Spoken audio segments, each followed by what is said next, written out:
बहुत समय पहले एक छोटे से गांव में विमला नाम की एक औरत रहा करती थी।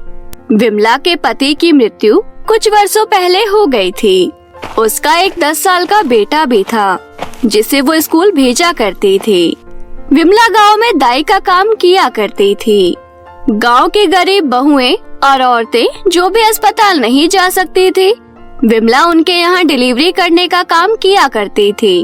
और वो लोग भी अपने मन से खुशी खुशी उसे कभी 100 रुपए तो कभी 50 रुपया दे दिया करते थे, जिससे विमला भी खुश हो जाया करती थी। ऐसे ही एक दिन, अरे विमला जल्दी चलो, वहाँ शीला चाची की बहू का टाइम आ गया है। जल्दी चलो, सब तुम्हें बुला रहे हैं। अरे अभी तो सुरेश स्कूल से घर नहीं आया। अरे पर अगर तुम नहीं चली तो कुछ भी हो सकता है। अच्छा ठीक है। अरे रामू काका सुनिए, मैं जरा शीला चाची के यहाँ जा रही हूँ। जब सुरेश आए तो उसे कह देना कि घर में रोटी और चटनी पड़ी है, खा ले और खाकर अपने स्कूल का होमवर्क कर ले। ठीक है बेटिया, कर दूंगा। ऐसा कहकर विमला उस औरत के साथ चली जाती है और फिर शीला चाची की बहू की अच्छे से डिलीवरी करवा देती है। अरे वाह शीला चाची, बहुत ही प्यारी बेटी हुई है। घर में लक्ष्मी ने प्रवेश किया है। अरे वाह, इसके नैन नक्श तो बिल्कुल मुझ पर गए हैं। ये लो विमला, तुम्हारी मेहनत की कमाई। धन्यवाद चाची। इसके बाद विमला घर आ जाती है। सुरेश तूने कुछ खाया? मैंने रामू काका से कहा था कि तुझे बता दे कि चटनी रोटी रखी है, खाई तूने? हाँ खा ली माँ, ये लो पानी पी लो। तुम भी काम से थक कर आई हो ना, और मैंने एक ही रोटी खाई क्योंकि मुझे एक ही रोटी की भूख थी। एक रोटी आपके लिए रखी है, ये लो खा लो। इतनी छोटी सी उम्र में मेरी इतनी परवाह करता है। जीते रहे बेटा। विमला सुरेश की परवाह और प्यार को देखकर उसे गले लगा लेती है। दिन ऐसे ही बीतने लगते हैं और सुरेश बड़ा हो जाता है और शहर में एक नौकरी ढूंढ लेता है। विमला अब बूढ़ी होने के कारण दाई का काम छोड़ देती है, जिसके बाद सुरेश उसे शहर ले आता है और एक छोटे से घर में वो दोनों रहने लगते हैं। सुरेश एक प्राइवेट कंपनी में 10,000 रुपए महीने पर जॉब करने लगता है, जिसमें वो और उसकी माँ अपना गुजारा कर लिया करते थे। ऐसे ही एक दिन, सुरेश मैं कुछ नहीं जानती, मैं शादी तुमसे ही करूँगी। I love you Suresh. Naina, मैं जानता हूँ कि तुम मुझसे बहुत प्यार करती हो, मैं भी तुमसे बहुत प्यार करता हूँ, लेकिन तुम मेरे बॉस की बेटी हो। तुमने आज तक कोई दुख नहीं देखा, तुम आज तक ऐशो आराम में पली बढ़ी हो। मैं तुम्हें वो ऐशो आराम वाली जिंदगी नहीं दे सकता। मुझे कुछ नहीं चाहिए, मुझे बस मैं और तुम एक साथ चाहिए। पर क्या तुम्हारे पापा मानेंगे? उन्हें मनाना मेरा काम है। फिर नैना के घर पर, नहीं, ऐसा बिल्कुल नहीं हो सकता। अरे कहा तुम मेरी बेटी और कहा वो एक छोटा सा एम्प्लॉय, तुम दोनों की शादी नहीं हो सकती। पापा मैं उसे बहुत प्यार करती हूँ और वो भी मुझसे बहुत प्यार करता है। अरे सिर्फ प्यार से थोड़ी जिंदगी चलती है, उसके लिए पैसा भी होना चाहिए। पापा वो सब मैं नहीं जानती, अगर मेरी शादी सुरेश से नहीं हुई तो किसी से भी नहीं होगी।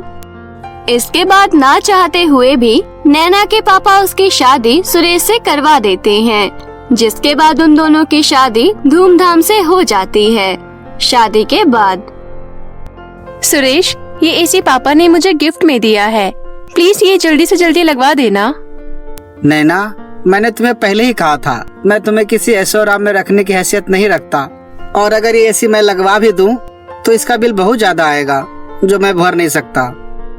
अरे ये क्या बात होती है सुरेश, पापा ने इतने प्यार से एसी दिया है, मैं उन्हें वापस नहीं कर सकती। नैना की बात सुनकर सुरेश कमरे से बाहर आ जाता है, जिसे देखकर विमला कहती है, बेटा लगवा दे एसी अगर वो कह रही है तो। वैसे भी वो बेचारी हमेशा ऐशो आराम में पली बढ़ी है, यहाँ आकर वैसे ही वो बहुत परेशान है। मगर माँ, मैंने उसे सब कुछ पहले ही बताया था, लेकिन उसने खुद ही कहा था कि मैं एडजस्ट कर लूंगी।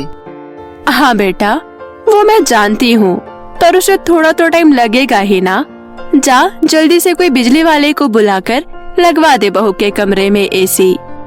सुरेश विमला की बात मान जाता है जिससे नैना को बहुत गुस्सा आता है। मेरे कहने पर तो इन्होंने मेरी बात नहीं मानी और इस गवार एंड गरीब माजी के कहते ही एक बार में ही मान गए। इन्हें तो मेरी कोई परवाह ही नहीं है। ऐसा कहकर नैना मुंह बनाकर अपने कमरे में चली जाती है। फिर एसी लगने के बाद नैना पूरा दिन एसी चलाकर उसमें आराम से रहने लगती है। ये क्या नैना, मेरी खुद की सैलरी 10,000 है और ये एसी का बिल 11,000 आया है। तुमने पूरा दिन एसी चलाया है ना। मैंने तुम्हें कहा था ना कि मैं तुम्हारी ये ऐशो आराम वाली जिंदगी नहीं दे सकता। ठीक है ना, अगर ज्यादा बिल आया है तो मैं पापा को बोल देती हूँ, वो बिल पे कर देंगे। कोई जरूरत नहीं है अपने पापा को फोन करने की। ऐसा कहकर सुरेश वहाँ से गुस्से में चला जाता है। खुद बिल पे कर नहीं सकते और जब पापा को बिल पे करने की बोल रही हूँ तो करने भी नहीं देते। ये भी कोई बात होती है क्या? बहू, सुरेश बहुत ही खुददार किस्म का इंसान है। वो अपने ससुर से ऐसे मदद नहीं ले सकता। इससे तो उन्हें लगेगा कि हम उनकी बेटी का ख्याल ही नहीं रख पा रहे हैं। अब तुम हमारी जिम्मेदारी हो बहू। माँ जी, अब तो रहने ही दीजिए। वैसे भी अब गांव में रही गरीब घर की बेटी हैं। आपको क्या पता आज के क्लास और स्टैंडर्ड के बारे में। ऐसा कहकर नैना अपने कमरे में चली जाती है कि तभी एक दिन अचानक उसे कुछ अजीब सा महसूस होने लगता है। उसके चेहरे पर बहुत पसीना आने लगता है। कितना अजीब सा फील हो रहा है, ऐसा तो कभी पहले नहीं हुआ। ला बेटा, मैं नाड़ी देखकर बताती हूँ कि क्या हुआ है। कोई जरूरत नहीं है और मुझे आपके ये पुराने और घटिया तरीके से खुद के इलाज नहीं करवाना। मैं डॉक्टर के पास जा रही हूँ।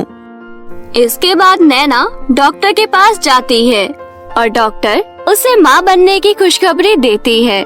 जिसके बाद सबसे पहले वो अपने पापा के पास जाती है और उन्हें सारी बात बताती है। बेटा, मैं बहुत खुश हूँ तेरे लिए और वैसे तूने सही ही कहा था। सुरेश तेरे लिए बिल्कुल परफेक्ट चॉइस है। बेशक उसकी सैलरी इतनी कम है, लेकिन जहाँ तक हो सके तेरा ख्याल रखता है। पैसे की तंगी होने पर भी अपने पास अमीर ससुर होने का फायदा नहीं उठाता। उसके बाद नैना अपने घर आ जाती है। घर आकर वो सुरेश और विमला को भी ये खुशखबरी सुनाती है।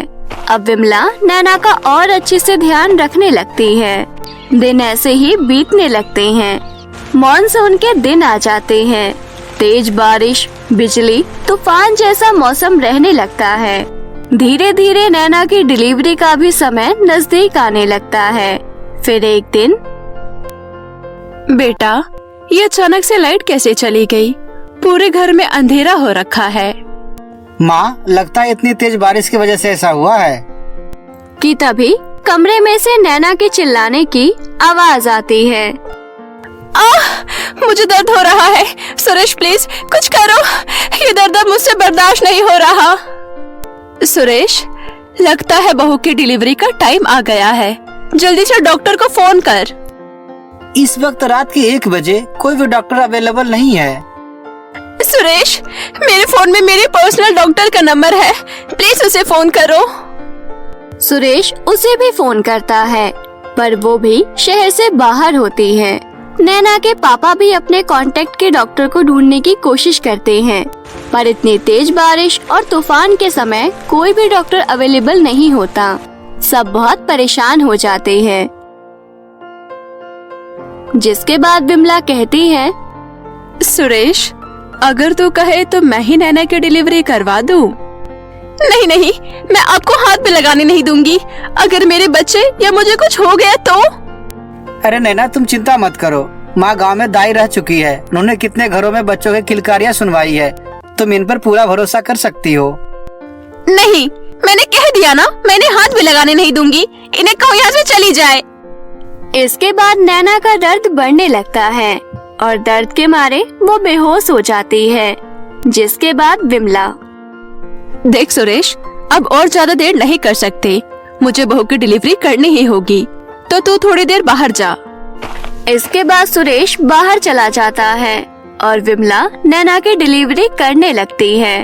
उसने ये सब बहुत सालों बाद किया था, लेकिन हुनर एक ऐसी चीज है जो इंसान कभी नहीं भूलता। इसके बाद विमला नैना की डिलीवरी करवा देती है। सुरेश बेटा, अंदर आ जा। माँ, सब ठीक तो है ना?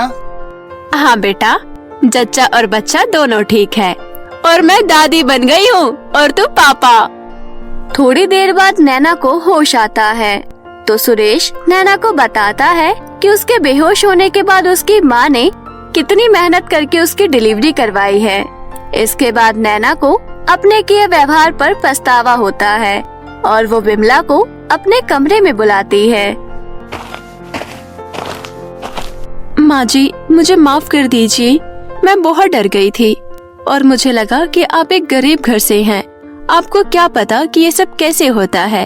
प्लीज मुझे माफ कर दीजिए माँ जी। अरे बहू, मैं जानती हूँ कि तू इतने बड़े घर से आई है, तुझे कभी भी इस तरह रहने की आदत नहीं होगी और आज का दिन तो बिल्कुल ही अलग था। पर कोई नहीं बेटा, जो हुआ अच्छा ही हुआ। अब तो तू माँ बन गई है, अब तू खुश रह। अगर तू खुश रहेगी तो तेरा बच्चा भी उतना ही खुश रहेगा। इसके बाद नैना, विमला और सुरेश उस बच्चे का बहुत ही प्यार से ध्यान रखने लगते हैं और वो बच्चा उस परिवार में नफरत मिटाकर बहुत सारी खुशियाँ ले आता है।